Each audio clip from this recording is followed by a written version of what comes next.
Jésus parlait à ses disciples. Maintenant, il s'adresse au Père. Ce changement est marqué par l'expression, levant les yeux vers le ciel.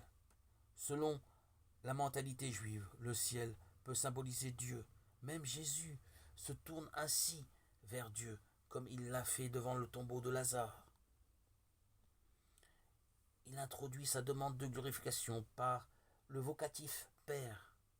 L'accumulation du verbe donné dans les versets qui suivent invite à reconnaître en Dieu le donateur par excellence.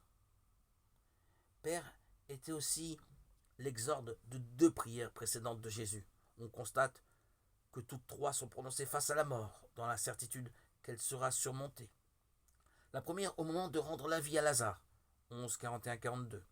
La deuxième, lorsque la venue des Grecs a signifié à Jésus l'imminence de l'heure, 12, 27-28. Et ici, au seuil de la passion. Le Fils demande à Dieu d'être glorifié auprès de lui-même.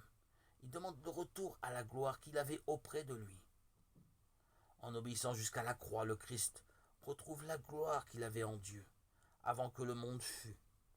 Il l'a possédée, cependant sur terre, il ne l'avait plus.